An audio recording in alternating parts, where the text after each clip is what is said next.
Entonces, aquí vamos a tratar de cubrir 3 capítulos del libro. La presentación del rey, capítulo 3. El ministerio público de Cristo, capítulo 4. Y bueno, Jesús y los milagros, el capítulo 5.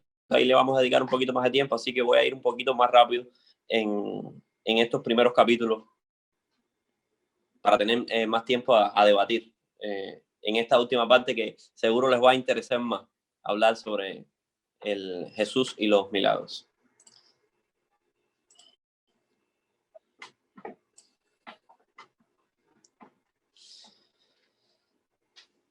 Dice Lucas que en el año 15 del reinado de Tiberio César, Poncio Pilato gobernaba la provincia de Judea y Herodes era tetrarca en Galilea. El sumo sacerdocio lo ejercían Anás y Caifás. Así está escrito en el libro de Isaías. Voz de uno que grita en el desierto: preparen el camino del Señor, háganle sendas derechas, y todo mortal verá la salvación de Dios. Aquí aparece Juan el Bautista, cumpliendo la profecía que acabamos de leer. Y lo interesante de Juan el Bautista es que precisamente los nombres de sus padres, Zacarías significa Dios recuerda, y Elizabeth significa el pacto de Dios. Mire qué interesante. Cuando aparece este personaje, Juan el Bautista, como testigo, como heraldo, estaba recordándole en la misma esencia de los nombres de sus padres, estaba recordando que Dios no se había olvidado de ese pacto que había hecho con su pueblo y que iba a mandar al Mesías. Ahora, vamos a ver algo interesante de la genealogía de Jesús. Para los judíos era muy importante la genealogía. Dicho sea de paso, todavía a muchos judíos usted le pregunta su genealogía y se la saben de memoria hasta el principio de los tiempos. En los años del Holocausto, esa era una de las cosas que los judíos podían adjudicarse, y ellos se identificaban y sabían trazar toda su línea genealógica hacia el principio de los tiempos. Ahora, ¿por qué era importante la genealogía? ¿Por qué los evangelios hablan de la genealogía? Porque tienen que mostrar que Jesús, ese Jesús del que están hablando, es el Mesías que están esperando. Es el Mesías del cual se había hablado en el Antiguo Testamento. Es el Mesías que corresponde a la simiente de Abraham, el Mesías que viene del pacto davídico. Entonces, por eso es que los evangelios comienzan hablando de la genealogía. Entonces, miren qué interesante. Mateo escribe a los judíos. Por eso es que une a Abraham con David y con Jesús. Entonces, esto valida tanto el pacto davídico como el pacto hecho con Abraham, bendiciendo todas las familias de la tierra. Lucas escribe a los griegos, es decir, a los gentiles, personas que no eran del pueblo de Israel. Entonces, su genealogía une a Adán con David. Por eso es que la genealogía de Lucas llega hasta Adán, porque le está hablando a los gentiles para que vean el primer hombre que existió en el mundo. Entonces expone el plan de Dios para toda la humanidad desde el principio, de toda la raza humana. Juan explica el linaje divino de Jesús. Por eso es que Juan no habla tanto de personas, sino que dice que Jesús, en el principio ya existía el verbo, y el verbo estaba con Dios, y el verbo era Dios. O sea, Juan es un libro más teológico. Juan está preocupado para que entendamos que Jesús es el Hijo de Dios, es divino, está más preocupado por la divinidad. Esa genealogía es de Jesús, pero divina, del Dios el Padre. Sin embargo, Marcos no incluye ninguna genealogía en su evangelio. Y es interesante porque Marcos, más bien, él está escribiendo a los romanos, y a los romanos no le importaba mucho la genealogía. Por eso es que Marcos se brinca esa parte y empieza más directo con los hechos. De modo que cada evangelio, cada libro del evangelio, presenta a Jesús de una forma diferente e interesante. Mateo lo presenta como rey, Marcos como siervo, Lucas como hombre, y Juan lo presenta como Dios. Ven qué interesante este enfoque que cada escritor bíblico de los evangelios da de Jesús.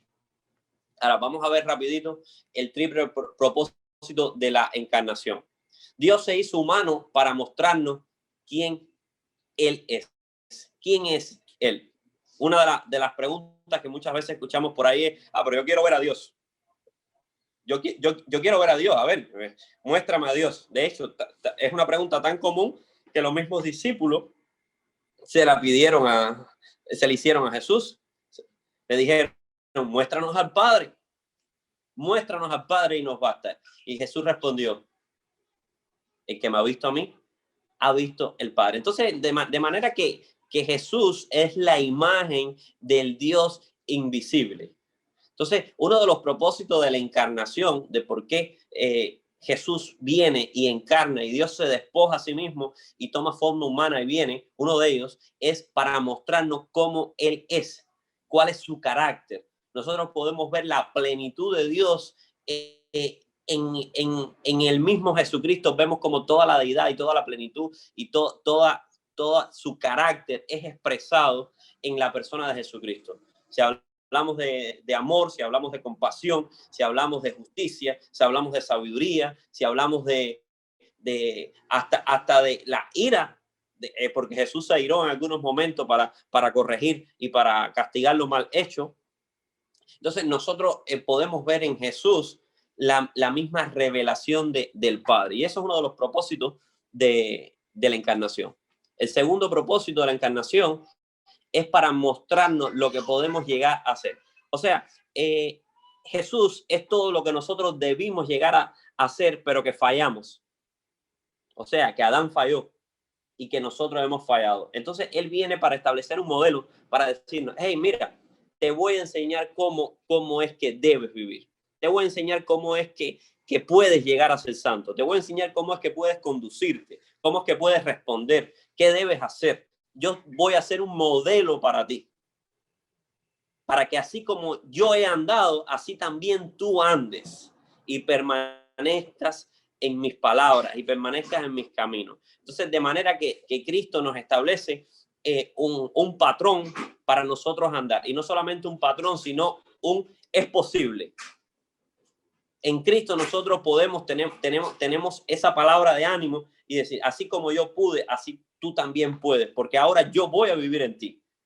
Yo voy a vivir en ti a través de la presencia, a través del Espíritu Santo, y por lo tanto tú vas a poder hacer las mismas cosas que yo he hecho.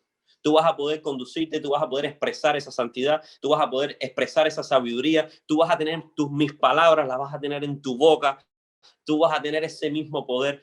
Yo te voy a capacitar para que tú vivas como yo viví.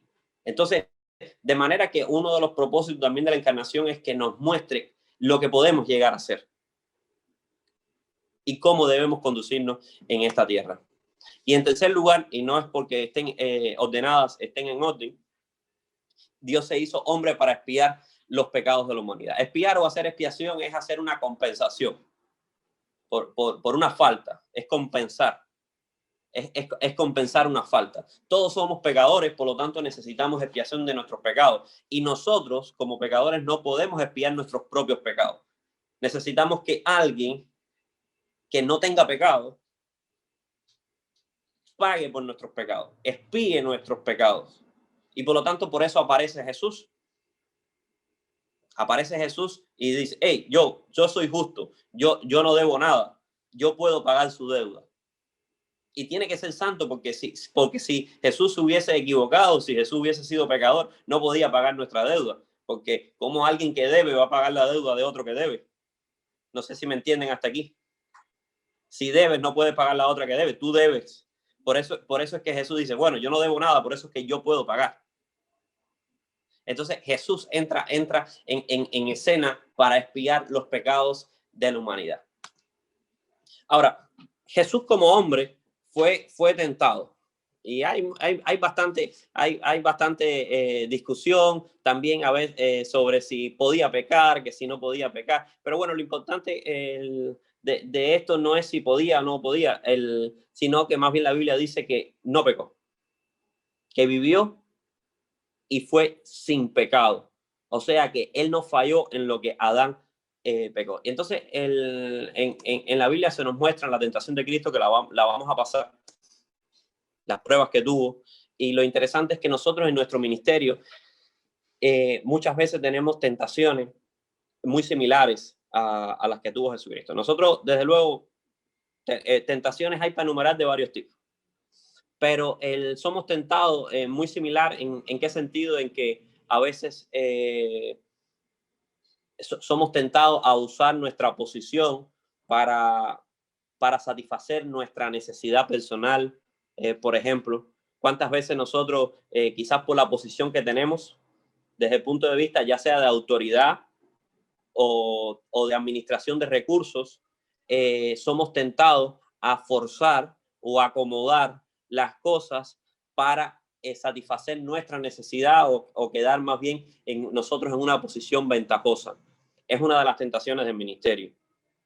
Es una de las tentaciones del ministerio, y Jesús fue tentado para manipular su poder, manipular su posición para satisfacer sus necesidades. También fue tentado para hacer espectáculo, para tratar de llevarse gloria personal a la hora de realizar el propio ministerio. Y vemos cómo Jesús rechaza estas tentaciones, y lo interesante es que muchas veces estas cosas son buenas. Si ustedes miran muchas veces las cosas, pero la manera en las que se hacen o las que se consiguen las cosas son las que no son buenas. Entonces, como ministros, nosotros tenemos este ejemplo de Jesucristo, de cómo nosotros muchas veces vamos a ser tentados de manera similar, pero tenemos que tener cuidado. Bien, ahora vamos a ver el ministerio público de Jesucristo, y solamente vamos a comentar algunas partes de algunas características que he seleccionado en el libro. Hay algunas más, y yo he seleccionado sencillamente algunas características para comentar. En primer lugar, Jesús dio gracia a los pecadores y a los marginados. Como habíamos visto en los tiempos en que vivió Jesús, había una bastante separación de clases, y una de las separaciones que había era también no solamente entre pobres y ricos, sino, como habíamos visto, también había una separación entre judíos y samaritanos, y entre hombres y mujeres. Cuando Jesús da el paso de pasar por Samaria y encontrarse con la mujer samaritana, que encontramos en Juan 4:4, Jesús estaba violando algunas reglas que en ese entonces, reglas no escritas, reglas sociales, que en ese entonces se vivían. Un judío no iniciaba una conversación con una mujer desconocida, un hombre judío no hablaba públicamente con una mujer, un hombre judío no compartía nada con un samaritano. Entonces, imagínense la situación incómoda en la que se encontraba Jesús, y lo que estaban pensando la gente o sus propios discípulos cuando lo vieron. Mira el maestro. Mira el maestro conversando con una mujer sola. Y una mujer con la facha que tiene me da idea de que puede ser, sabe Dios qué. Entonces, imagínense todos esos estigmas y todas esas, todos esos complejos que Jesús tuvo que vencer para poder llevar a cabo el ministerio. Pero Jesús se manifestaba y se movía en otro nivel, y por lo tanto venció eso y compartió el evangelio con esta mujer. Se ha preguntado usted muchas veces en su ministerio, ¿cuántas veces usted quizás no ha ido a un lugar o ha hablado con una persona o ha evitado una zona o ha evitado una conversación con alguien por temor al estigma social o lo que van a decir la gente, o esto no está bien o esto no está correcto? Y a veces son las propias reglas que nosotros tenemos en nuestra mente, o propias reglas que son del contexto inmediato en que nos movemos, y para quedar bien con ese público que nos está mirando, nosotros muchas veces nos saltamos un grupo social que está discriminado en la sociedad, y nosotros sencillamente cruzamos la calle o no pasamos por ahí, o sencillamente no queremos conversar, no queremos entablar una relación, y estamos evitando. No, ¿nos ha pasado eso?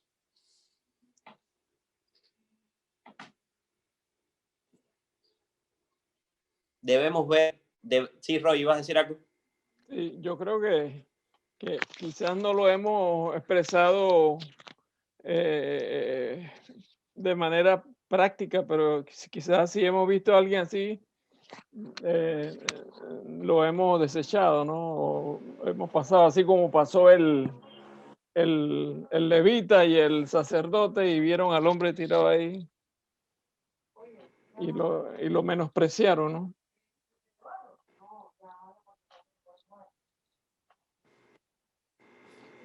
Miren, otro ejemplo del ministerio de Jesús es que Jesús mostró misericordia y tuvo poder sobre la deshonra.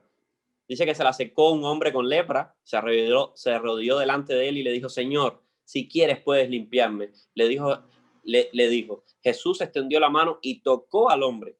Si quiero, le dijo, queda limpio. Y al instante quedó sano de la lepra. La lepra era una de las enfermedades más graves, más espantosas que se podían vivir en esos tiempos. La persona era recluida de la sociedad, era apartada completamente y desde luego era una enfermedad que se podía pegar. Entonces las personas se aislaban de los leprosos, y los leprosos también tenían que aislarse y gritar si alguien se le acercaba: inmundo, inmundo, inmundo, para que nadie se le acercara y no se contagiara. Pero fíjense qué clase de prestigio, de misericordia Jesús estaba creando, que este leproso, a pesar de saber que él no podía acercarse a Jesús porque no le era permitido a un leproso acercarse a una persona sana, tenía que estar alejado. Este leproso aún así se acerca a Jesús, se arrodilla, se acerca y a pedirle misericordia a Jesús. Fíjense cuál era la fama que Jesús estaba creando alrededor de su ministerio, que una persona que había sido relegada se le estaba acercando. O sea, Jesús era accesible. Jesús no tenía una barrera alrededor de él que evitaba que las personas se le acercaban. Y una de las cosas que a veces pasa en el ministerio es que nosotros, lejos de hacernos accesibles, lo que creamos son barreras y las personas no se pueden acercar a nosotros. No, para hablar con el pastor. No, hay que sacar una cita 15 días antes y no sé qué más, y no somos tan accesibles. Entonces, fíjense la fama que Jesús estaba creando, que hasta un leproso se atrevió a hacer algo que no podía hacer, acercarse a Jesús. Entonces, Jesús tuvo poder sobre la deshonra. Voy a virar el teléfono, quizás tengo que poner a cargar el teléfono, se está quedando sin carga. Espérense un momentico.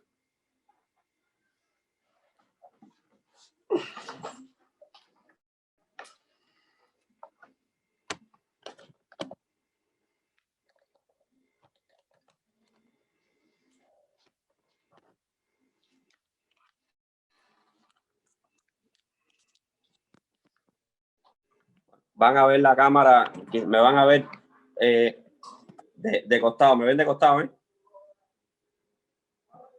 Eso no lo pongo a cargar, se me apaga.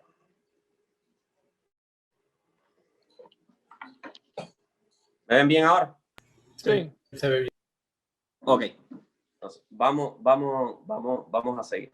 Entonces, esto es un llamado para nosotros, yo creo que para que nosotros seamos accesibles y no tengamos prejuicios de acercarnos a personas de ningún tipo de clase, mucho menos por el qué dirán, sino que seamos accesibles y extendamos esa misericordia y esa gracia de la cual somos responsables y administradores, la podamos extender hacia toda persona. Y una tercera característica que he seleccionado es que Jesús tenía poder sobre la enfermedad y los espíritus inmundos. El ministerio de Jesús fue un ministerio que se puede ver por sanidades, cómo levantaba cojos, ciegos, lisiados, y muchos enfermos eran sanados. Pero no solamente eso. Jesús también tuvo un ministerio caracterizado por liberación de espíritus inmundos y espíritus que estaban oprimiendo a muchas personas en ese entonces. Miren ese pasaje que en Lucas 8, 27 al 29 dice que al ver este hombre que estaba endemoniado, dice que al ver a Jesús gritó y cayó delante de él y dijo en alta voz: ¿qué tengo yo que ver contigo, Jesús, Hijo del Dios Altísimo? Te ruego que no me atormente. Apenas Jesús estaba llegando y ya este hombre, ya este espíritu maligno, se estaba arrodillando delante de Jesús pidiendo que no lo atormentara. Miren qué interesante esta frase que he puesto en negrita. ¿Qué tengo yo que ver contigo, Jesús? Yo quiero llamar a la reflexión en este aspecto. Hay muchas personas que están poseídas y están esclavas por el enemigo. No todas las personas que están en el mundo están endemoniadas ni están poseídos. Por supuesto que no. Pero hay muchos que sí. Hay muchos que tristemente están poseídos y están... Y una de nuestras funciones como iglesia es nosotros llevar la liberación, llevar el ministerio de liberación. Por cuanto me ha ungido Dios para liberar a los cautivos. Eso es una de las profecías que el mismo Jesús se adjudicó a sí mismo y por lo tanto también proyectó hacia nosotros para que nosotros continuáramos ese ministerio de liberación. Por tanto, os envío para que ustedes liberen también y puedan expulsar y echar fuera demonios.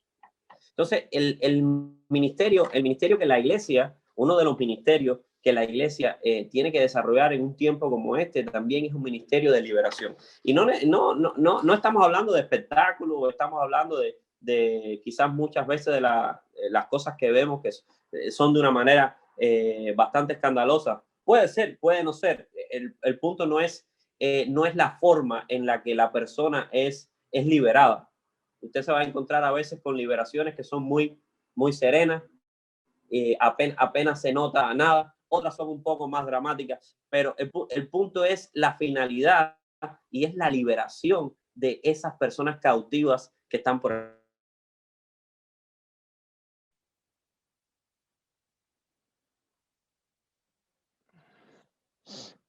Bueno, mientras regresa Felipe, sí, yo digo que hay muchas, por ejemplo, ahora que estamos en pandemia, hay muchas personas que están en situaciones de estrés, de ansiedad.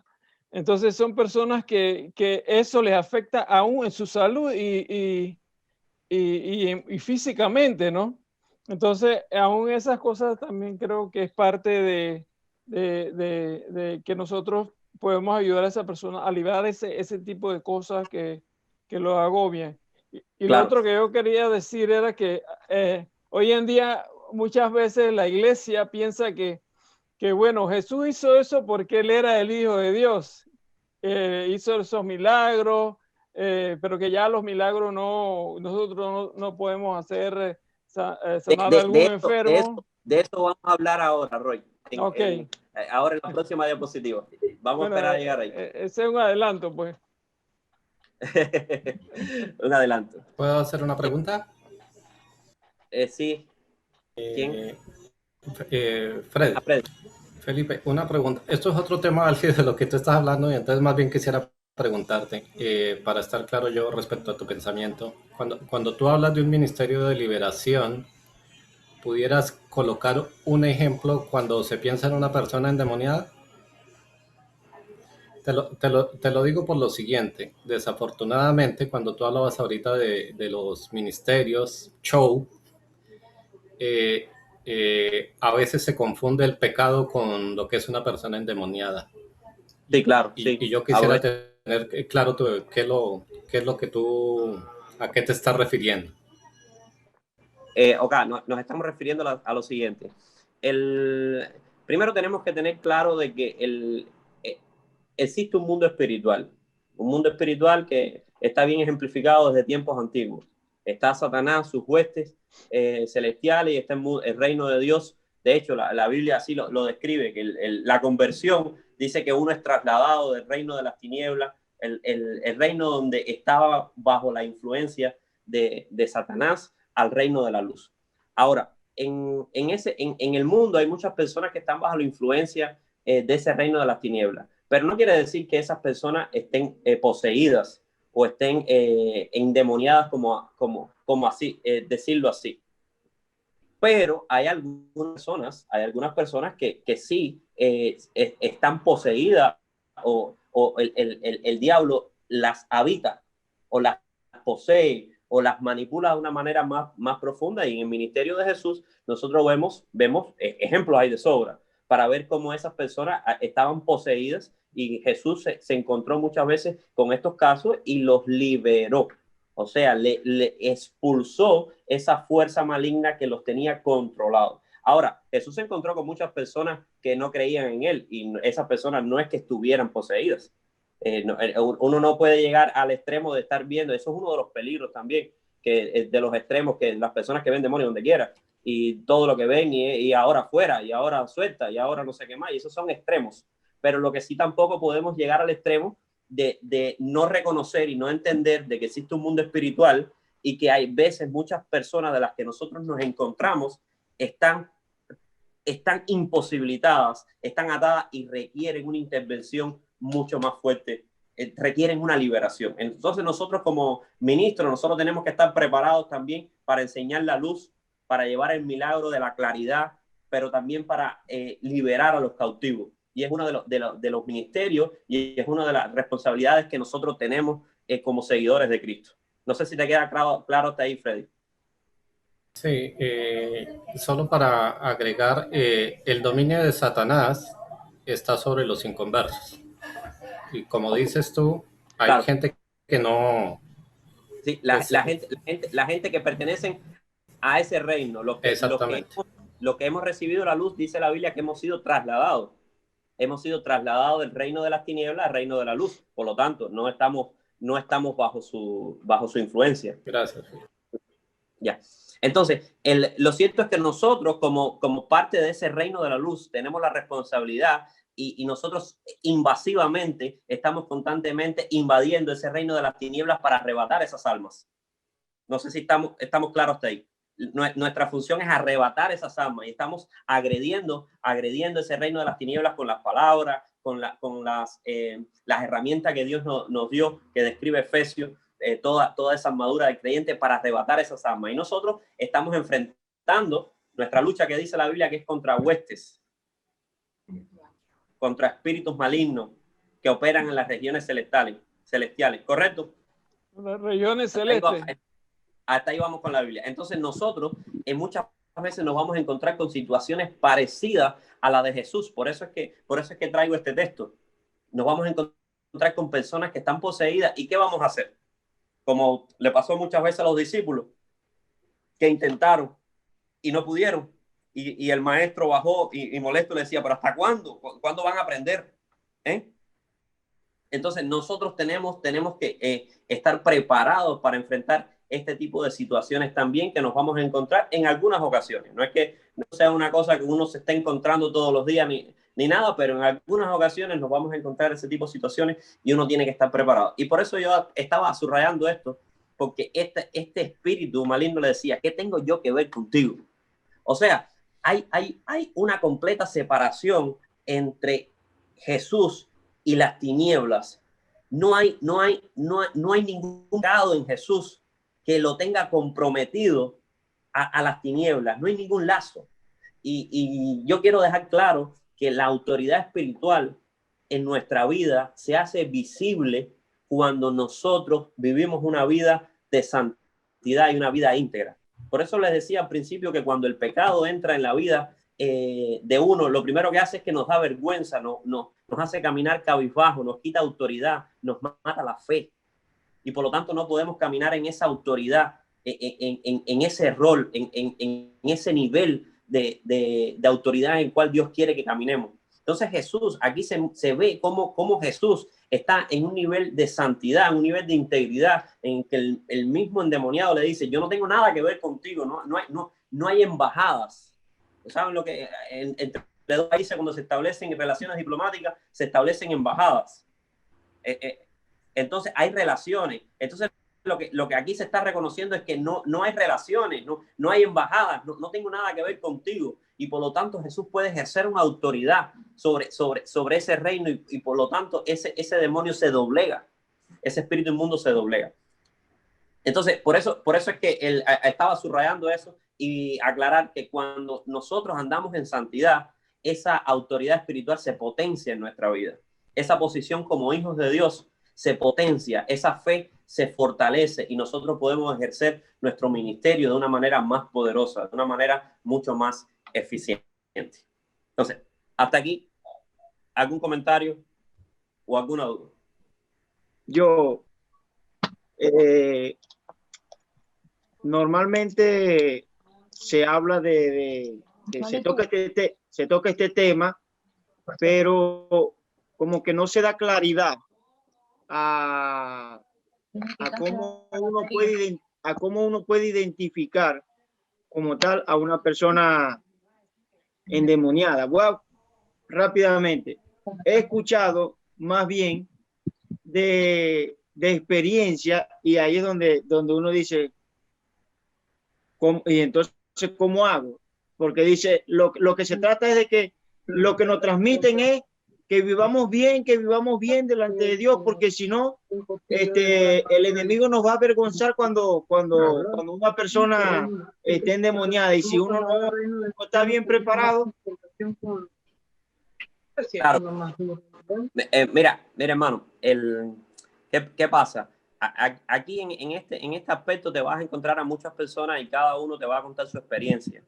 Y como que va a tratar de hacer quizás un libro o una serie de reglas o desde su experiencia. Yo te puedo contar la mía, pero aún así va a ser lo mismo, va a ser mi experiencia, ¿entiendes? Y otros van a tener su experiencia de demás. Aquí estamos hablando de principio. ¿Qué pasa? Que en tu misma relación con Dios, tú vas a discernir, porque junto con este ministerio, junto con esta función, Dios te va a dar claridad. Dios te va a dar claridad con lo que estás tratando. Entonces, eso no es algo que uno pueda listar con regla, paso 1, paso 2, paso 3, a pesar de que quizás algunas personas te van a enseñar paso 1, paso 2, paso 3 y te van a aportar cosas prácticas que te van a servir. Puede que sí, pero perdón, ¿alguien está hablando?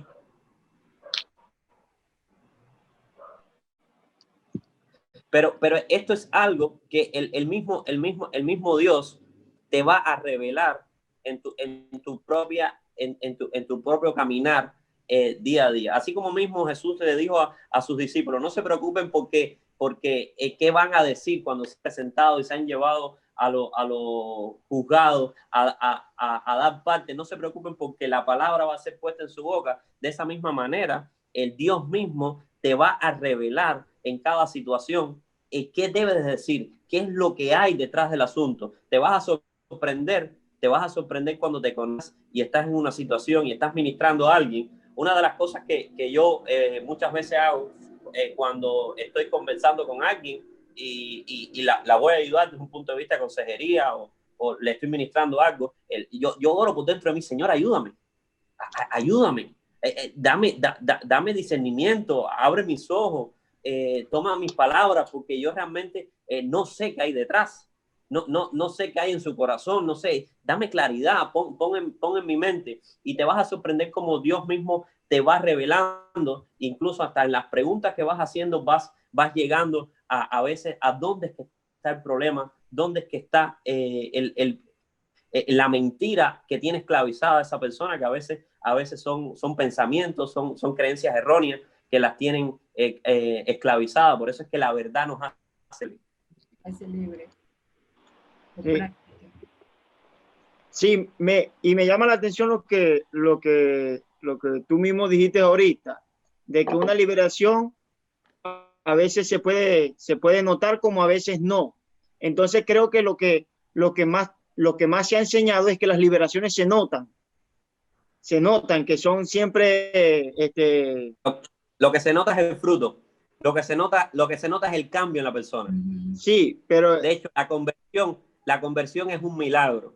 es un milagro. Muchas veces vas a tratar con personas y tú vas a ver, según vas ministrando la palabra a su vida y vas acompañándolo en el discipulado, cómo esa persona va siendo transformada, su rostro va cambiando, su corazón va cambiando, y esa persona sabe Dios de cuántas cosas está siendo libre, y lo que estás viendo es su cambio en su vida, y punto. No tiene que ser dramático, como muchas veces lo que se dice, una experiencia dramática.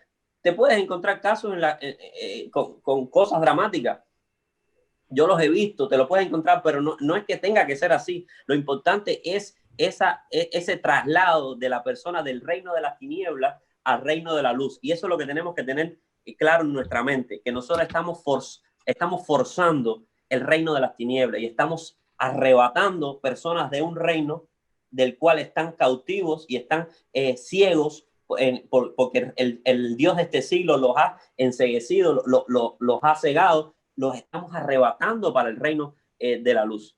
Entonces, muchas veces lo que nosotros sí podemos ver son los frutos. Lo que nosotros sí podemos ver son los cambios, lo que pasa con la vida de esa persona después. Esa persona, tú la ves como ya no quiere seguir haciendo cosas malas, ya quizás ya te está preguntando, quiere hacer lo bueno, se siente mal cuando se equivoca. Ya estás viendo fruto de arrepentimiento, estás viendo una transformación y estás viendo una liberación, que no siempre lo ves como un momento puntual, sino como una transformación, un proceso de transformación, y esa persona está siendo rescatada. ¿Alguien levantó la mano? Sí. Varón, quiero decir algo. Hay que hablar realidades, y una de las realidades es que ese ministerio, como usted habla, de liberación, se pueden contar en las iglesias. O sea, nadie quiere tener ese ministerio. Nadie quiere meterse realmente de lleno para la liberación. ¿Por qué? Porque como usted lo dijo, muchas veces pensamos que no estamos preparados. Muchas veces pensamos que solamente Jesús lo podía hacer. Y es algo que a veces cae en la iglesia, porque no solamente, acuérdense, hermano, no solamente podemos liberar a gente del mundo. Ha visto hermanos cristianos que han abierto las puertas, ¿y qué ha pasado? Que se han metido en cosas que no deben meterse, y han tenido que ser liberados. No sé si acaso usted ha pasado por allá, pero en otros casos sí ha pasado. Ya ese es otro tema, del cual no me gustaría debatir, porque ya sí es un tema más particular y sí puede llevar a más diferencia dentro de las mismas iglesias. Si personas que son creyentes pueden o no pueden. Ese tema en este marco no me gustaría conversarlo, porque estamos hablando de un grupo mixto y queremos respetar criterios más particulares en algunas cosas. O sea, queremos hablar más bien sobre cosas más comunes, en la cual estemos más de acuerdo. No sé si me entienden hasta aquí. Sí, estoy de acuerdo con usted, pero como usted habló del ministerio de liberación, y en mi tiempo, le voy a decir, mi vida he tenido... Sí, lo estamos enfocando al perdido, al perdido. Ministerio de liberación a la persona que no conoce a Cristo. Lo estamos enfocando ahora en esta charla. Eso es lo que quería preguntarle. Si se te quería referir al ministerio ese de liberación a la predicación, al mundo, a las personas, para ganar para Cristo. Eso es lo que le quería preguntar. Así. Sí. Enfocado en esa parte. Yo quería añadir algo, si me permite. Sí. Yo creo que lo que dice la palabra del Señor, nosotros somos templos del Espíritu Santo de Dios. Anteriormente, añadiendo a lo que usted dijo, pastor, lo importante cuando tratamos con almas que no conocen al Señor es que ellos hagan ese traslado del reino de las tinieblas al reino de la luz. Porque yo creo que una vez el Espíritu Santo venga a morar dentro de esa persona, venga a ser morada dentro de esa persona, lo que tenga dentro de ella tiene que ir poco a poco cediendo a la presencia de Dios. Yo pienso Correcto. que así como somos templos del Señor y templos del Espíritu Santo, y aquella presencia de aquel demonio que existía en el endemoniado gadareno no resistió esa presencia, sino que tuvo que doblegarse ante la presencia de Jesús, así mismo debiera pasar en la vida de un creyente. A medida que nosotros tengamos a Jesús en nuestro corazón y el Señor more dentro de nosotros, ¿verdad? Todo lo que no vaya con Él, todo lo que no tenga que ver con Él, tiene que ir doblegándose poco a poco. Por eso es que muchas veces es un proceso y la transformación la vamos viendo poco a poco en la vida de las personas. Vamos viendo cómo esa persona va cambiando, va dejando hábitos que a veces son esclavitud. Mire, cuando hablamos de liberación, no siempre nos estamos refiriendo a un demonio en específico. La liberación es una cosa más amplia. Uno puede ser liberado de hábitos, uno puede ser liberado de malas costumbres, de mentiras de las cuales uno se siente esclavizado. La mentira es una de las cosas que esclaviza a las personas. Cuando uno tiene una creencia incorrecta, una creencia que no es verdad, esa mentira te esclaviza y te hace miserable porque te limita. Cuando tú crees, por ejemplo, que Dios no te va a sustentar o que tú tienes, eso es una mentira, por ejemplo, que te esclaviza y te quita potencial. Entonces, cuando hablamos de liberación, estamos hablando de mucho más que un espíritu. Estamos hablando de ser liberados de hábito, de costumbre, de mentira, y que la verdad de Cristo nos transforme. Por eso es que también puede ser un proceso y no siempre es una cosa dramática, no siempre es un evento en el cual nosotros vemos como pasó muchas veces en la vida de Jesús, como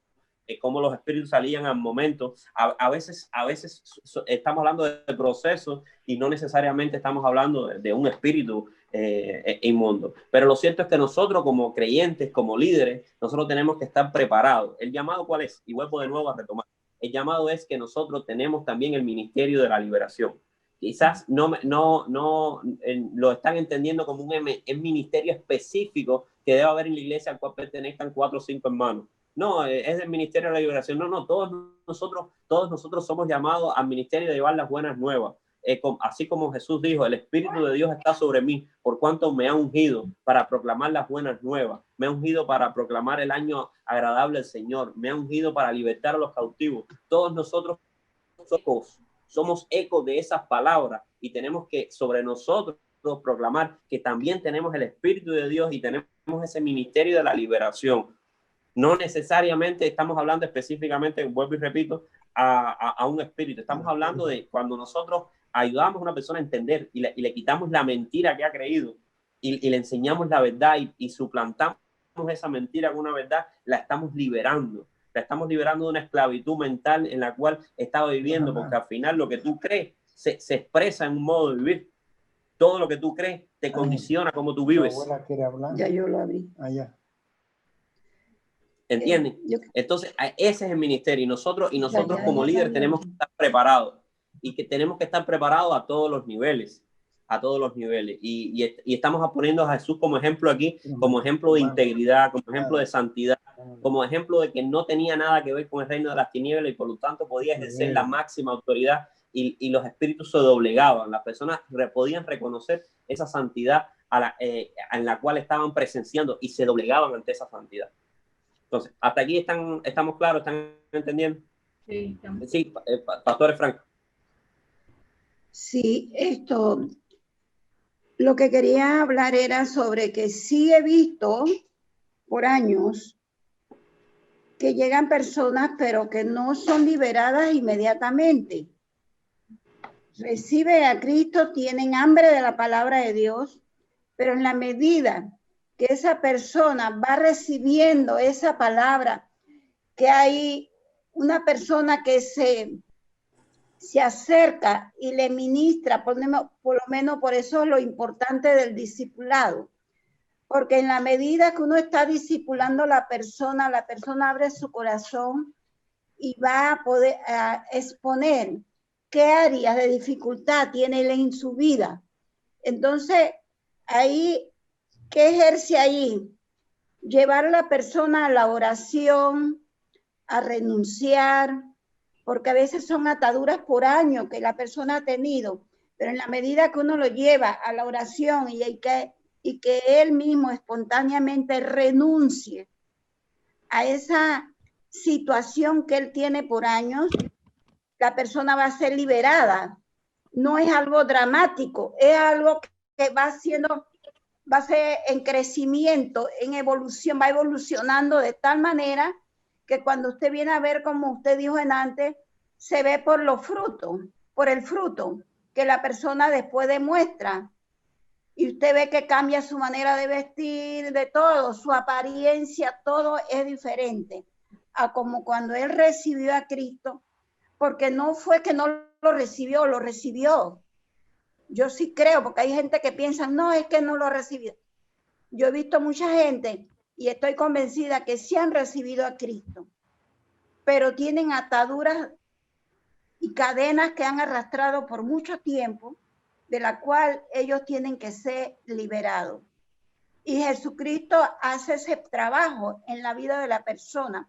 En la medida que la persona se va enamorando del Señor, va siendo liberada de todas las ataduras que tenga. Era eso. Amén. Bien, vamos entonces a pasar. Sí, vamos en el capítulo 5. Es Jesús y los milagros. Esto es un tema bastante controversial, incluso dentro de la misma iglesia. Vamos a comentar algo, vamos a compartir algunos criterios entre nosotros mismos. Hay preguntas importantes como los milagros sobrenaturales todavía suceden hoy, como ocurría en los días de Jesús. Si la persona tiene suficiente fe, puede y debe ser sanada. Si la persona no se sana es porque no tiene fe o porque hay pecado en su vida. ¿Quiere Dios que todas las personas sean sanadas de este lado del cielo? Como usted puede ver, son preguntas importantes, ¿no es verdad? Sí. ¿Eh? Los milagros sobrenaturales.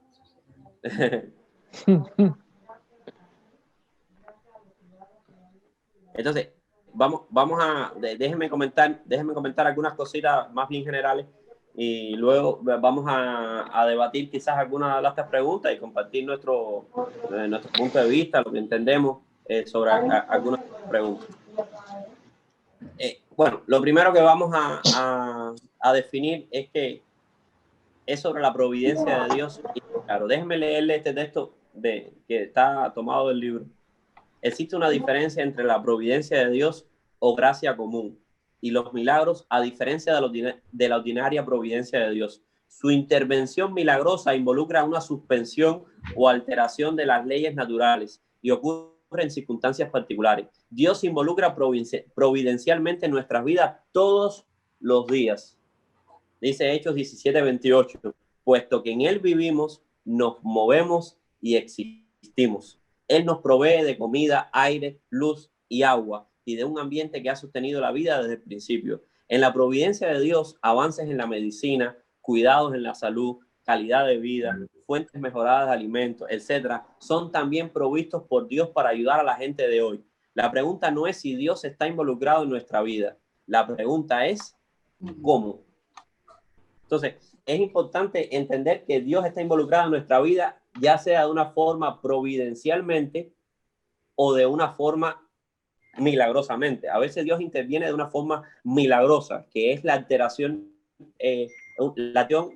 natural de los hechos. O sea, usted sabe lo que es un milagro, cuando una cosa que no podía ser fue alterado milagrosamente. Pero muchas veces Dios actúa en nuestra vida de forma providencial y es a través de mecanismos normales, como lo son la medicina, como lo son una persona viene y te ayuda, te trae algo que tú necesitabas, no te cayó del cielo, no fue una codorniz, no fue un pan que cayó del cielo, que eso sería un milagro desde el punto, desde el punto de hablando así, pero Dios actúa muchas veces de forma providencial pero lo importante es que nosotros de todas maneras entendamos que ya sea de una forma u otra, Dios está obrando en nuestra vida. Ahora, antes de ir a las preguntas y comentar las preguntas, vamos a ver algunas cosas generales del propósito de los milagros. En el Antiguo y Nuevo Testamento, los milagros se llevaban a cabo como evidencia de que un mensaje de un líder era auténtico. Usted ve cómo Dios comisionó a Moisés con milagros y señales para que reconocieran que el mensaje que Moisés llevaba era un mensaje de Dios. O sea, era un mensaje auténtico. Así sucedió con profetas, así sucedió con Jesús. De hecho, Jesús llegó a decir, dice, si no hago las obras de mi Padre, crean, pero si las hago, aunque no me crean a mí, crean a las obras, para que se entienda que el Padre esté en mí y que yo esté en el Padre. Cuando Nicodemo se acercó a él, le dijo, maestro, sabemos que has venido de Dios por las obras que haces, porque nadie que no viene de Dios puede hacer esas obras. También el ciego, cuando fue sanado, reconoció y dice, pero tiene que ser de Dios, porque no hemos escuchado que nadie haya devuelto la vista a los ciegos, que sea pecador. Tiene que ser de Dios. Entonces los milagros servían en una primera instancia como una prueba o una señal para dar autoridad a ese mensajero, a esa persona que estaba llevando la palabra. Era como una evidencia, era una señal adicional. No queremos decir con eso que cuando no haya milagro en mensaje o en una persona, no haya autoridad o la persona no sea de Dios. Lo que estamos diciendo es que los milagros servían como una prueba adicional de que la persona estaba dando un mensaje de parte de Dios. Ahora, un segundo propósito de los milagros de Jesús es que los milagros apuntaban hacia Dios, mostraban su carácter. Cuando Jesús sanaba, se estaba mostrando el deseo y el carácter misericordioso de Dios. Dice que Jesús se dolía cuando veía las necesidades, cuando veía hambre, dice que sentía compasión en su corazón porque las personas tenían hambre. Entonces los milagros también apuntaban hacia el carácter de Dios. ¿Cómo es Dios? ¿Cómo se siente Dios? Y muchas veces los milagros nos mostraban esa faceta de Dios. Y en tercer lugar, los milagros de Jesús fueron imágenes las cuales ilustran el propósito último de Dios de hacer que todo sea bueno y completo de nuevo como lo fue en el Edén. O sea, cuando Jesús ejercía un milagro y sanaba a una persona, estaba mostrando cómo ese reino futuro del cual ya no iba a haber más dolor, ya no iba a haber más hambre, ya no iba a haber más enfermedad. O sea, estaba dando indicio de esa restauración del reino de Dios futuro.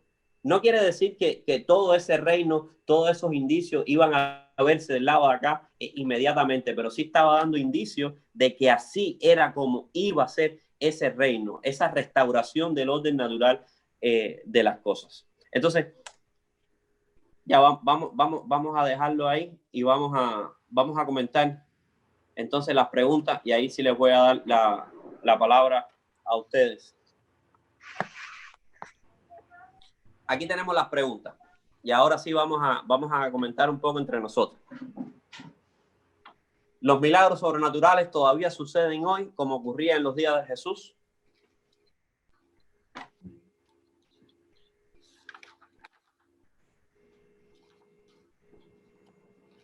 Esta es la parte donde ustedes hablan. Las respuestas tienen que estar sustentadas en la Biblia.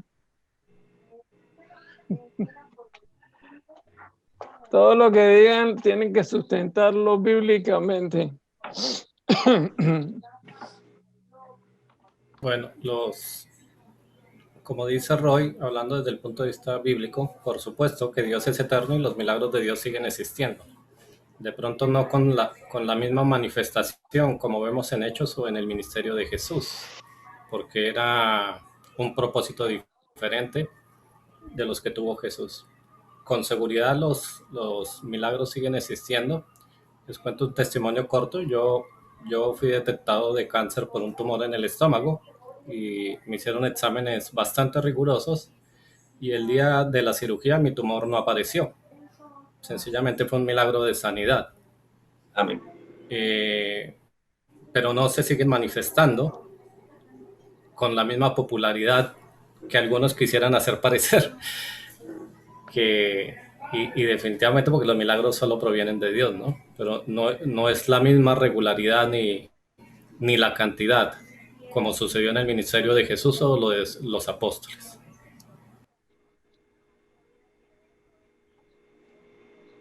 Yo ¿Alguien pienso más? que sí, que los milagros sobrenaturales todavía suceden, como dice el pastor, pues hay testimonios de ellos en las diferentes iglesias, y bueno, la Biblia dice que Jesucristo es el mismo ayer y hoy por los tiempos.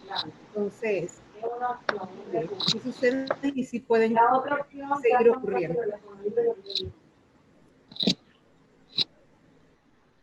Bueno, ¿y qué rol ustedes creen que juega la fe? Supongamos que tenemos un negocio. Mi idea, voy a dar mi idea ahora. Ahorita estamos en la cosa de la idea. ¿Alguien está hablando de eso?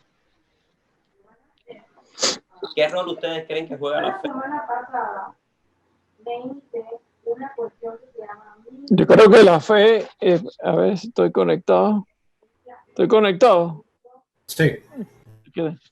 O sea, yo creo que la fe es importante, ¿no? Porque, por ejemplo, tenemos el caso del sirio, de Naamán, o del general de un ejército que mandó a unas personas para que Jesús viniera a sanar a su siervo que estaba enfermo. Pero cuando Jesús iba a llegar hacia allá, él dice, no vengas, di la palabra y el siervo sanará. Entonces Jesús lo alabó y dijo, no he visto fe en todo Israel como la de este hombre. Entonces en ese instante el siervo de este general sirio, creo que era, no sé qué, se sanó inmediatamente en el momento que él dijo eso. La fe es importante porque sin fe es imposible agradar a Dios, ¿no? Sí, Santiago. Sí, hermano. Viterbo. Sí. Sí, bueno, yo creo también en los milagros todavía, porque Jesús dijo, cuando Jesús venía de una larga caminata, llegó a su lugar, dice que estaba mucho sentado y le dijeron, bueno, de tantas cosas que se ha escuchado que has hecho en otros lugares, ¿por qué no las haces aquí, que es tu pueblo? Y él dijo precisamente esa parábola que dice el hermano, ¿verdad? Que en los tiempos de Eliseo, ¿verdad? Mucha gente se morían de lepra, mucho y de pueblo de Dios, pero a ninguno de ellos fue sanado sino Naamán el sirio. Y muchas viudas y mucha gente en los tiempos de Elías, que hubo una sequía por 3 años y 6 meses, dice, la gente se moría, pero a ninguno de ellos fue Elías sino a esta mujer extranjera, viuda, y Naamán era extranjero y viudo. ¿Qué tenían ellos en común? Que ellos creyeron. Entonces, es lo que Jesús le estaba diciendo. Si yo no puedo hacer algo que sanar o hacer algo si ustedes no creen. O sea, él les puso ese ejemplo. ¿Qué tenían ellos dos? ¿Qué tenían la viuda y qué tenía Naamán el sirio? ¿Verdad? Es una pregunta. Sí. La Biblia dice, de hecho hay una parte en el ministerio de Jesús donde nos dice que él no pudo hacer allí muchos milagros por la incredulidad de ellos. O sea, nosotros tenemos que entender que Dios ha puesto la fe como un elemento clave en el ejercicio del milagro, o para recibir un milagro, o para ejercer un milagro. Y la Biblia nos dice, como dice Santiago, pero pida con fe, no dudando nada, porque el que no pide con fe no recibe nada. Entonces, nosotros tenemos que entender que la fe es importante, es crucial. Sin fe es imposible agradar a Dios. Es importante que nos acerquemos y creamos que le hay, que Él es galardonador, que Él responde, que hay respuesta, que Él está ahí. Ahora, lo que sí tenemos que tener claro es que la fe no es una herramienta manipuladora de los milagros de Dios. El hecho de que nosotros oremos con fe o ejerzamos fe no quiere decir que por eso vamos a recibir lo que estamos pidiendo. Porque si no, sencillamente Dios fuera alguien a quien nosotros pudiéramos manipular con sencillamente esa herramienta. Y Dios no nos dio la fe o no nos está diciendo que oremos con fe para que lo manipulemos a Él. Nosotros tenemos que entender que nosotros nos acercamos, número uno, a un Dios soberano. Y por lo tanto, como soberano, Él no está obligado a hacer nada de lo que nosotros le estamos pidiendo. O sea, nosotros tenemos que entender la imagen, la imagen de Dios. Dios es soberano. Por lo tanto, nosotros no ordenamos sobre Él. Él nos ordena a nosotros. Ahora, también tenemos que acercarnos a Él con la imagen de que Dios es nuestro Padre. Y como Padre, Él quiere lo mejor para nosotros y nos complace muchas veces en las cosas que nosotros le pedimos. Entonces, tenemos que ligar esta imagen de Dios, uno como soberano, y no por eso está obligado a darnos las cosas que pidamos.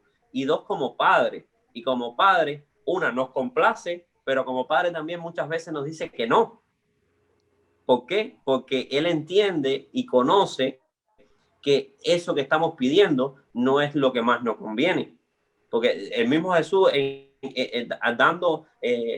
animando a que nosotros pidamos, nos dice, porque ¿qué hijo pide a su padre un pan y el padre le da una piedra? Por supuesto que no, pero que muchas veces nosotros estamos pidiendo la piedra. A veces al revés, nosotros estamos pidiendo la piedra y Dios nos dice, pues no. Porque Dios es nuestro Padre, Dios es bueno. Y entonces dice, eso que tú estás pidiendo, tú crees que te conviene. Según tú estás viendo, tú crees que te conviene, pero no te conviene. Y tú puedes estar poniendo mucha vehemencia, tú puedes estar poniendo mucha fe en esa, tú puedes estar poniendo mucho ayuno en esa petición que estás haciendo. Pero si no es la voluntad de Dios, no, la fe no va a hacer que tú consigas eso que estás pidiendo. ¿Sabes qué es lo que va a hacer esa oración y esa fe en ti? Esta fe lo que va a hacer es transformarte a ti. La oración no cambia a Dios, pero sí nos cambia a nosotros. Usted se va a sorprender muchas veces cuando usted está orando por algo. Usted está orando, vamos a suponer que usted empieza a orar. Por favor, pueden mutear los micrófonos. Ahora, usted está orando por algún asunto que usted cree que necesita, algún plan que tiene, y usted empieza a orar por fe y Señor, y yo quiero esto, y yo sé, y yo creo que tú puedes hacerlo, yo sé que tú puedes abrir la puerta. Pero si no es la voluntad de Dios y usted sigue ejerciendo esa fe en esa oración, usted sabe lo que va a pasar a medida que va pasando el tiempo. Que Dios va transformando tu mente, Dios va transformando tu corazón y la voluntad de Él se va revelando a tu vida, de modo que tú empiezas a abandonar esa idea y empiezas a orar por la voluntad de Dios. Fíjense lo interesante es lo que hace la oración y lo que hace la fe en nuestra vida cuando en nuestra relación con Dios. Pero entonces lo importante es que nosotros entendamos que la fe es un elemento importante en nuestra relación con Dios, porque si no, no vamos a conseguir nada, porque no nos estamos acercando a nada. Si no creemos que le hay, no nos estamos acercando. Pero no quiere decir que porque tengamos fe, nosotros vayamos a obtener todo lo que pidamos. Porque ahí está la soberanía de Dios. Muchas veces las cosas que estamos pidiendo alteran el orden de otras cosas y Dios tiene el control más completo del universo. O muchas veces lo que estamos pidiendo no es lo que nos conviene. Y por lo tanto Dios, como nuestros padres, nos dice, pues no te lo voy a dar. Sé que tienes fe, pero no te lo voy a dar. Sencillamente te voy a ayudar a entender, te voy a ayudar a aceptar mi voluntad, te voy a mostrar mi voluntad y esa fe lo que nos va a servir es para ser transformados y terminar aceptando la buena y agradable voluntad de Dios. Sí, alguien ha levantado algunas manos. Bueno, quiero decir que el mejor ejemplo lo tenemos en Pablo, ¿no? Pablo dice que 3 veces orado y el Señor le dijo, no, bástate mi gracia porque mi poder se perfecciona en tus debilidades. O sea que eso significa que Dios aún en su situación tenía un propósito. Entonces, muchas veces nosotros pensamos que es más importante que Dios satisfaga mis deseos a que Dios cumpla el propósito a través de mi vida. Y eso es incorrecto. Exactamente. Entonces, muchas veces también somos crueles o con nosotros o con otras personas porque vemos que está orando por un milagro o estamos orando por ellos y vemos que no recibe ese milagro. Entonces, le achacamos a que no tiene fe. Hermano, pero tienes que tener fe, es que no tienes fe. O sencillamente achacamos, o lo que es peor, achacamos que tiene pecado en su vida. Oh, eso es porque tiene pecado. Por eso es que no reciben milagros y demás. Y eso es una línea delgada y eso nos hace ser crueles. Porque en el ministerio de Jesús hubo un momento a que Jesús le preguntaron, maestro, ¿quién pecó? ¿Este o sus padres para que haya nacido así? ¿Saben qué respondió Jesús?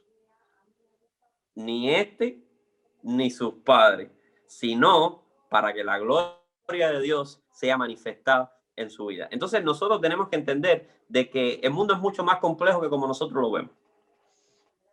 Que el Dios como rey soberano tiene control del universo, del mundo, y que no es tan sencillo como nosotros lo vemos. Nosotros queremos una solución, queremos ver las cosas como 2 más 2 igual 4, pero no es tan así. A veces Dios permite que una persona pase por una prueba muy fuerte o tenga una vida de padecimiento que no le tocó a otro, que no designó para otro, y nosotros no entendemos por qué. Pero Dios tiene un propósito detrás de cada cosa. Aquí en esta historia del ciego nosotros lo vemos y claro, vemos el personaje, vemos el final y aplaudimos. Ah, sí, mira, Dios tenía un propósito, Dios quería sanarlo, Dios quería mostrar a través de Jesucristo ese milagro y que las personas vieran y demás. Pero muchas veces no es tan sencillo, muchas veces nosotros no vemos el final de la historia. No sé si me siguen hasta ahí. Amén. Muchas veces nosotros estamos en el problema, estamos en el proceso y estamos muy lejos del final de la historia. Y ahí es donde vienen todas esas ideas de qué está pasando. ¿Qué está pasando? No hay fe, hay pecado. ¿Qué es lo que está pasando? Entonces, cuando está en nuestra vida, nosotros quizás no nos achacamos el pecado, pero cuando está en la vida de otras personas, a veces somos crueles. Somos crueles y entonces cuestionamos y ponemos en duda, en telón de duda, cuando una familia, un hermano está pasando por algunas pruebas, ponemos en duda a veces su vida de integridad o su relación con Dios y somos muy fáciles para juzgar y decir, eso fue porque se alejó de Dios. O decimos, porque el que habita al abrigo del Altísimo no le sobrevendrá mal. Y somos muy fáciles, somos muy ligeros para lanzar promesas y lanzar acusaciones contra un hermano, contra una familia que está bastante mal, la está pasando ya, para que de sobra la iglesia también la esté juzgando. Y si usted se pone a pensar, eso fue lo que le pasó a Job. Job empezó a vivir una prueba. Entonces, por si no fuera poco, vienen los amigos y le empiezan a decir, eso es tu pecado.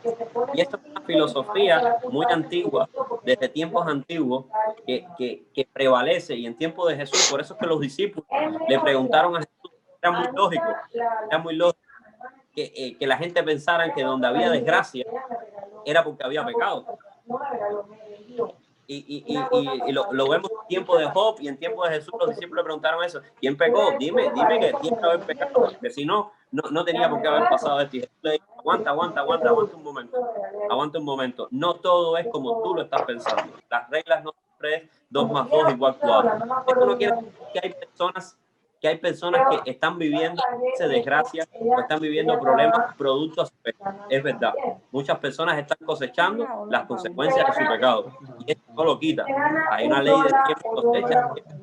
Pero tenemos que tener cuidado porque no todas las personas que están pasando por pruebas o por problemas es porque haya pecado en su vida. Y ahí es donde tenemos que ser flexibles y entender que Dios tiene un propósito más allá de todas las cosas. Y que entender también de que de este lado de acá el mundo no es perfecto. Estamos viviendo en un mundo caído, en un mundo con pecado, y en un mundo donde todos, dice Jesús, en el mundo tendréis aflicción. Pero la promesa que tenemos no es que no vamos a tener aflicción. La promesa que tenemos es que, pero confíen, yo he vencido al mundo. ¿Y saben qué quiere decir que yo he vencido al mundo? Eso no quiere decir que yo te voy a quitar la aflicción. Eso quiere decir que como yo he vencido al mundo, yo he resucitado como rey victorioso. Por lo tanto, yo voy a estar contigo en medio de tu prueba y yo te voy a fortalecer en medio de tu debilidad. Y por lo tanto, tengo una promesa para ti, que ese mal que estás viviendo, ese mal que estás sufriendo, no va a ser para siempre. Va a llegar el momento en el cual este cuerpo va a ser transformado en un cuerpo de gloria. Entonces ya no vas a llorar más, ya no vas a sufrir más. Entonces va a ser restablecido el reino. Entonces eso es lo que significa yo he vencido al mundo. No quiere decir una solución inmediata para nuestros problemas en este mundo.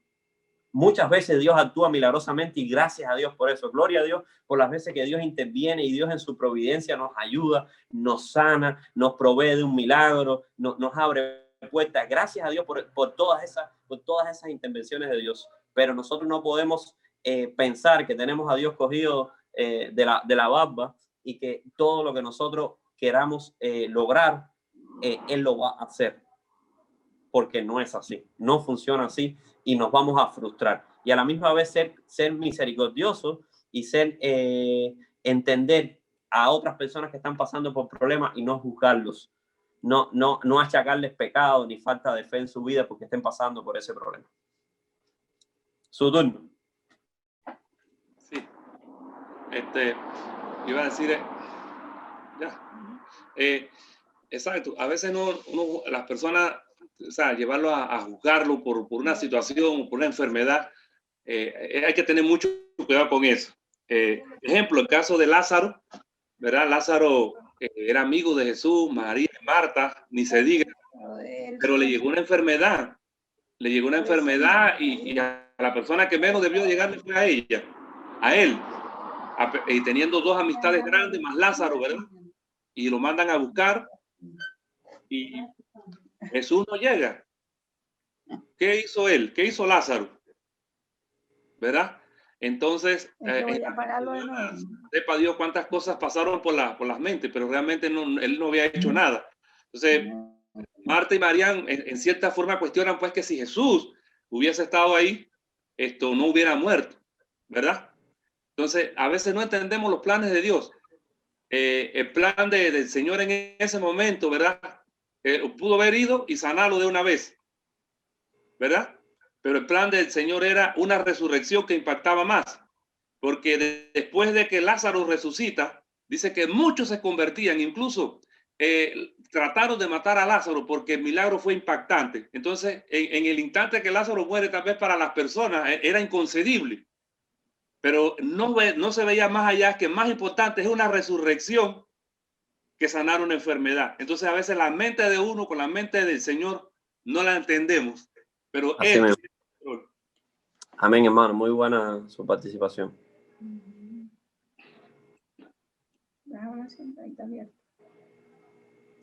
¿Alguien más que quiera compartir algo? Bien, hermano, Dios bendiga.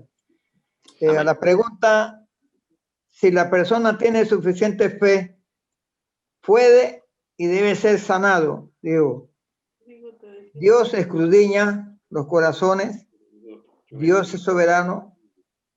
Yo sí creo que hoy existen también los milagros que Dios hace, porque dice la Biblia que Jesús es el mismo ayer, hoy y por los siglos. Ahora, que si la persona tiene fe, puede ser sanado, yo creo que sí. Ahora, que debe, ahí yo no quiero asegurar, porque eso sí está bajo la voluntad de Dios, si sana. Aunque la persona tenga fe, está bajo la voluntad de Dios si hace el milagro o no.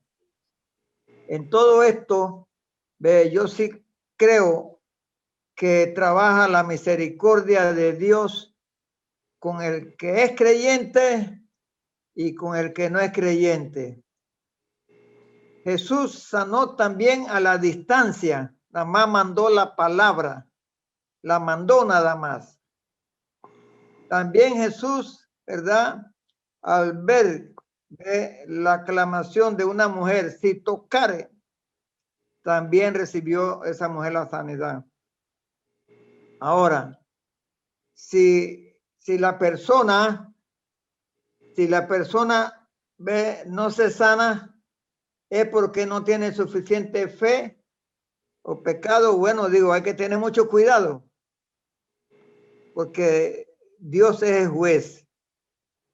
Y tenemos que tener el cuidado en qué sentido, de no juzgar, porque caemos en pecado, caemos en murmuraciones. Dios nos manda es a orar. Dice, y recibiréis poder cuando venga sobre ti el Espíritu Santo. Nos toca es orar y dejarle los resultados al Espíritu Santo, a Dios. Amén. Que se mueve en estos tiempos. Mire, una maestra, ¿verdad? Una maestra que conocimos mi esposa y yo hace, creo, como un año, en visitar una familia que estaba muy enferma, en conversa. Hace días me llama la cuñada y me dice, la maestra X está muy mala, ¿ve? Y le descubrieron problema en el colon. Tienen que operarla. Y ella está muy desesperada. Ella, el marido de la familia. Así que señor Franco, para ver si hacen una oración. Ahora, ella no es cristiana, pero se le sembró la palabra en un momento dado. ¿Y qué hizo la iglesia? A través del grupo de intercesión, pusimos al grupo de intercesión en una cadena de oración permanente. Esa señora, yo pienso o esa maestra, pienso que estaba pensando en que, bueno, hasta ahí llegué yo, inclusive la familia.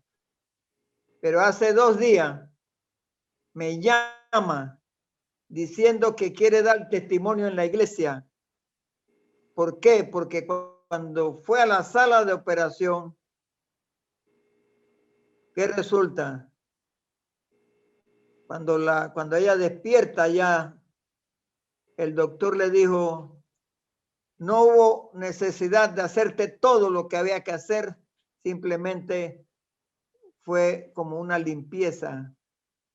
Ve, la persona, ve esto, creemos que la persona cuando no es creyente no puede recibir, y muchos se niegan a orar, pero el Señor nos manda a ser, ¿verdad?, amorosos con nuestro prójimo, y es el deber de la iglesia,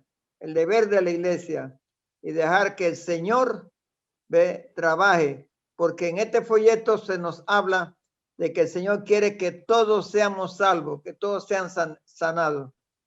Y aprendemos. Esta noche yo estoy aprendiendo las palabras que dijo el pastor. Yo siempre oro y le pido al Señor, Señor, que sea tu voluntad esto y lo otro. Señor, por esto y por lo otro. Pero el pastor dijo en antes y yo lo copié y lo voy a practicar.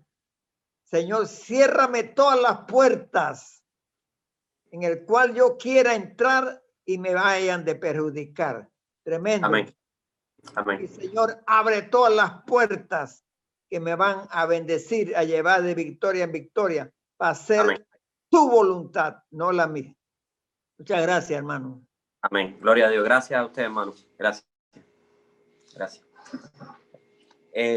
El reto de este tema es llegar a un punto de equilibrio, a un punto sano, en el cual voy a tratar de resumir con mis palabras. Número 1, creemos que Dios hace milagros. Dios es el mismo ayer, hoy, por los siglos, y no ha cambiado. Por lo tanto, Dios puede. Y si Dios quiere, Dios lo hace. Número 2, entendemos que cada época ha llevado un despliegue de poder y de demostración diferente, y que hay situaciones en las cuales Dios quiere demostrar ciertas señales y ciertos prodigios y lo hace, y hay situaciones en las que no. En los tiempos del Antiguo Testamento, como decíamos, los profetas eran acompañados con señales. En tiempo de Jesús, en tiempo de la iglesia primitiva oraba: Señor, extiende tu mano y haz señales y prodigios mientras predicamos la palabra. Que hay momentos en los cuales Dios no quiere hacerlo, solo Dios sabe por qué, y nosotros sencillamente tenemos que respetar. Nuestro deber como cristianos sencillamente es hacer lo que nos mandó a hacer. ¿Qué nos mandó a hacer? Nos mandó a orar por los enfermos, nos mandó a liberar, nos mandó a llevar la palabra. Ya los resultados, como decía el hermano, de si Dios levanta a la persona o no la levanta, la sana o no la sana, no, eso no va con nosotros, y nosotros no podemos. El problema es que nosotros nos atribuimos el milagro, y si sana a la persona, viste, sané a la persona. Tú no sanaste a nadie, tú oraste.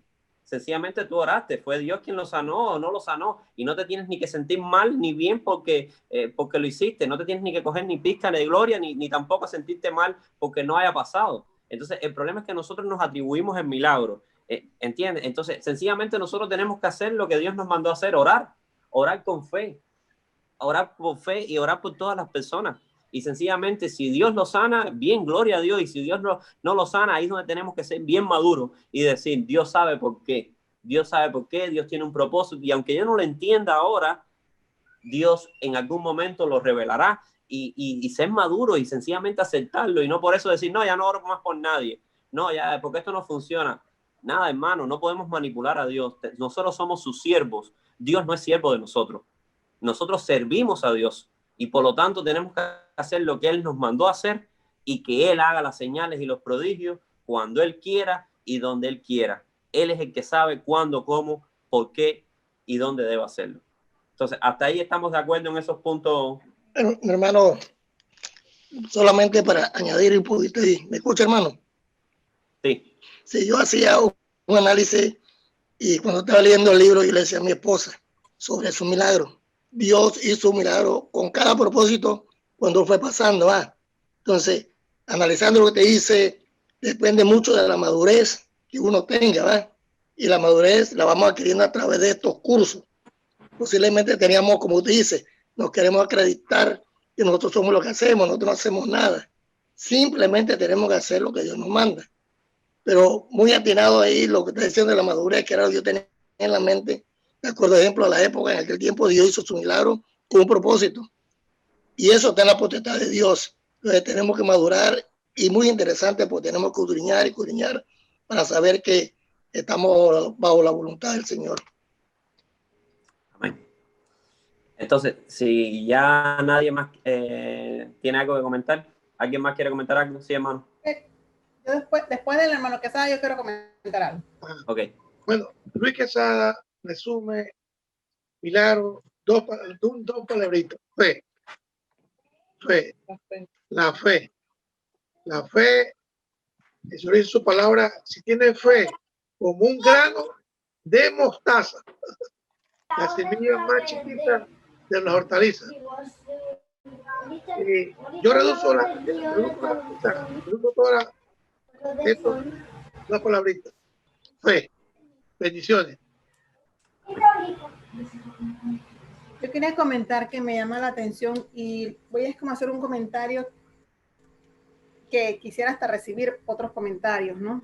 Porque me llama la atención, creo que de un tiempo para acá, aunque es bueno tener fe, y aunque claro que Dios nos ha dado autoridad y todo aquello, he visto mucho, no sé si decir proliferar, que los cristianos estamos declarando cosas y no decimos en el nombre de Jesús como antes se decía tal cosa en el nombre de Jesús, sino se dice mucho: yo declaro tal cosa. Entonces, es como, estoy como haciendo una comentario a la vez, porque eso me llama la atención, y aún me quedo así como que ¿cuál es la respuesta real? Porque estoy viendo mucho eso en escenarios de cristianos, sean ministros de alabanza, sean predicadores, llámese como se llame, el ministerio que ejercen, están declarando ellos y he visto que no todo lo que declaran se cumple. Y es más, públicamente a veces pareciera que pasa lo contrario. Entonces, esa es una línea muy delgada y no digo que no lo deben hacer, ni lo digo que lo deben hacer, pero quisiera como una respuesta o un comentario en ese punto. Porque pareciera que tienen mucha fe. Para declarar algo, tienes que tener mucha fe, pero no sé si nos estamos creyendo dioses o qué.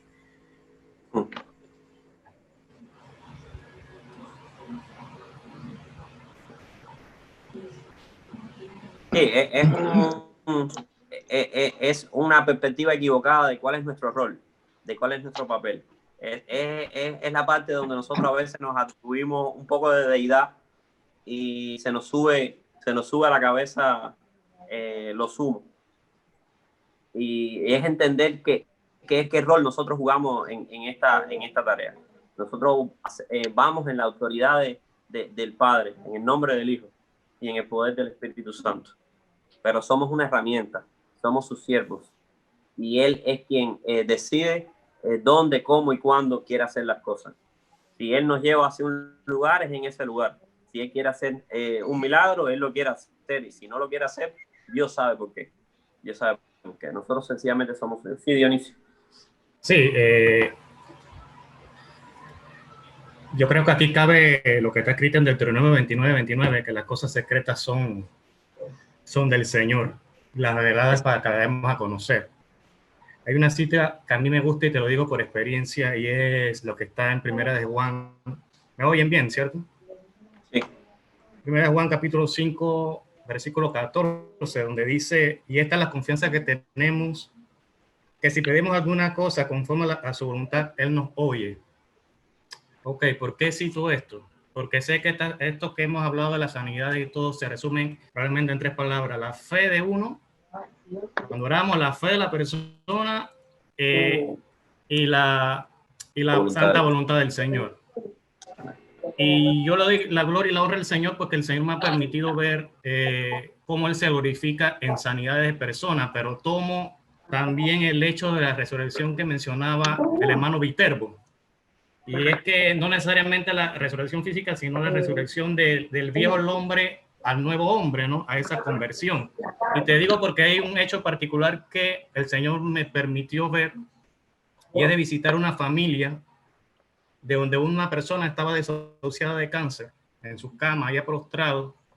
Yo voy a esa casa, a esa residencia, había una multitud afuera ya esperando, pues, como quien dice, la última hora. Sin embargo, yo ahí vi la oportunidad de que esas personas, sembrarle la palabra, y esas personas todas aceptaron en ese momento al Señor Jesús en su corazón. Posterior que sucede esto, yo entro, me dan permiso y entro a la habitación del enfermo y ahí empiezo a orar por ese enfermo, entendiendo entre comillas que la voluntad de Dios en ese momento era que el enfermo sanara. ¿Ve? Empiezo a orar. Sin embargo, en ese momento sentí ya, o sea, no debo seguir orando. Yo sentí una fuerza que no me impedía seguir orando por la sanidad de la persona. Y entendí que el propósito en ese momento era, como más o menos decía Viterbo, era que esa persona salvara su alma. Salvara su alma. Pero también hubo otra situación. Había una situación que pasaba y que el Señor revela en ese momento en que había una discordia, una disputa entre uno de sus hijos, y el padre desahuciado. Y tenían que ponerse a cuenta.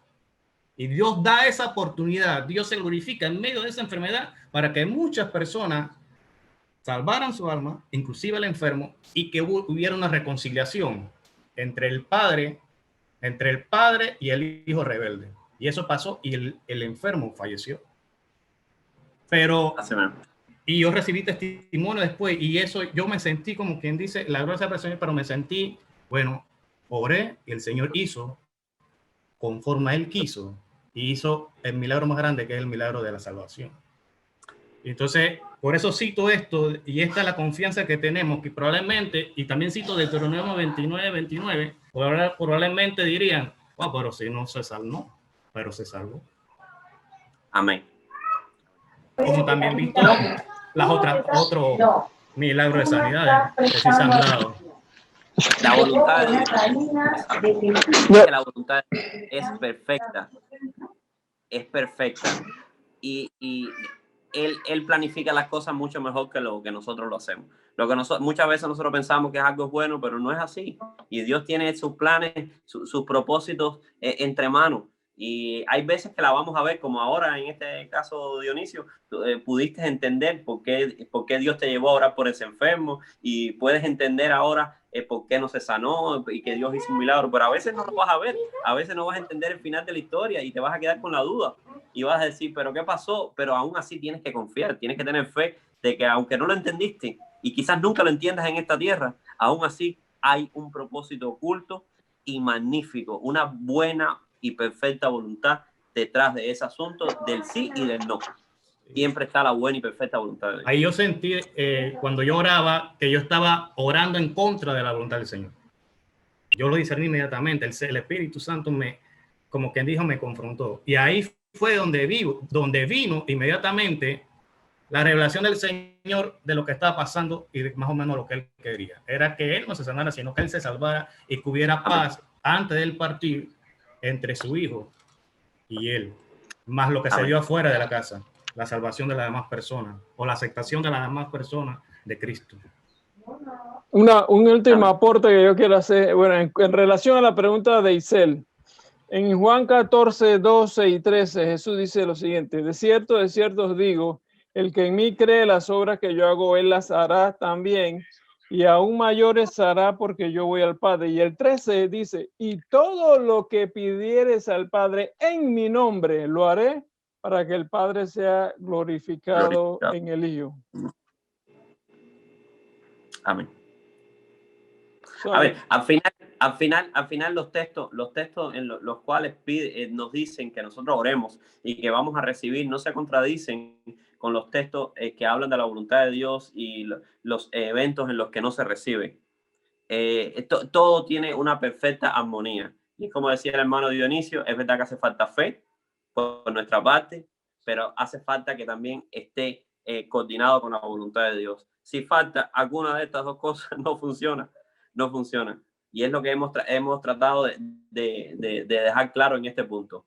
Fe y la voluntad de Dios para que el milagro pueda ser hecho. Y hay que entenderlo y ser maduro y aceptarlo, sencillamente. Amén. Quería agregar esto rápidamente. A veces hay una tendencia a relacionar la fe exclusivamente con los milagros, pero la fe que nos ha dado Dios es para creer en Él y no tiene que ver exclusivamente con los milagros. Como dice Juan 20, creo que 30, cuando escribe cuál es el propósito del libro. Bueno, para que creamos en Jesús. Ya, ese fue el propósito de todo esto. Y colocando un ejemplo de la Biblia, cuando Jesús multiplicó los panes, cuando hizo la multiplicación de los panes, no hizo un milagro para creyentes, hizo un milagro para incrédulos.